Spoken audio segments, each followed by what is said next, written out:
സാമ്പത്തികമായി കേരളം തകർന്നിരിക്കുകയാണ്. നമുക്കറിയാം, ഇപ്പോൾ ചെലവും വരുമാനവും ഒക്കെ തമ്മിലുള്ള വ്യത്യാസം കൂടി കേരളം അതിൻ്റെ ചരിത്രത്തിലെ ഏറ്റവും വലിയ രൂക്ഷമായ കടക്കിടിയിലേക്ക് കൂപ്പുകുത്തുകയാണ്. ഒരു ഗവൺമെൻറ്റിൻ്റെ പ്രഥമ ചുമതല സമ്പദ് വ്യവസ്ഥ മെച്ചപ്പെടുത്തി ഖജനാവ് നിറച്ച് വെൽഫെയർ ആക്ടിവിറ്റീസ്, ക്ഷേമ പരിപാടികളും വികസന പരിപാടികളും നടത്തുക എന്നതാണ്. കേരളത്തിൻ്റെ സമ്പദ്ഘടന നമ്മൾ കണക്കുകൾ പരിശോധിക്കണം. അപ്പോൾ എൻ്റെ request Kerala state planning board, bureau of economics and statistics, Kerala economic survey എന്നൊക്കെ പറഞ്ഞ ആധികാരികമായിട്ട് ഇറക്കുന്ന ഇക്കോണമിസ്റ്റ്സ് ഇറക്കുന്ന റിപ്പോർട്ട്സ് ഉണ്ട്. അതിൽ കണക്കുകളെല്ലാം ഉണ്ട്.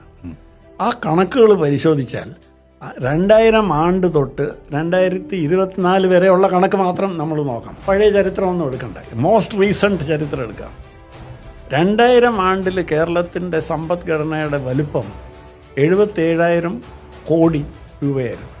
ഗ്രോസ് സ്റ്റേറ്റ് ഡൊമസ്റ്റിക് പ്രോഡക്റ്റ്, നമ്മുടെ GDP, ഒരു സംസ്ഥാനത്തിൻ്റെ GDP എന്ന് പറയുമ്പോൾ ഗ്രോസ് സ്റ്റേറ്റ് ഡൊമസ്റ്റിക് പ്രോഡക്റ്റ്. അപ്പോൾ കേരളത്തിൻ്റെ GSDP 77,000 കോടി രൂപയാണ്.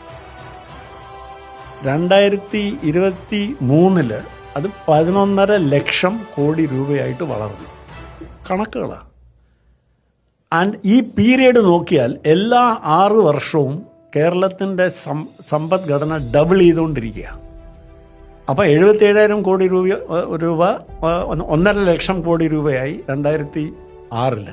2012 അത് 3 ലക്ഷം കോടി രൂപയായി. 2018 അത് 6 ലക്ഷം കോടി രൂപയായി. 2023 അത് 11.5 ലക്ഷം കോടി രൂപയായി.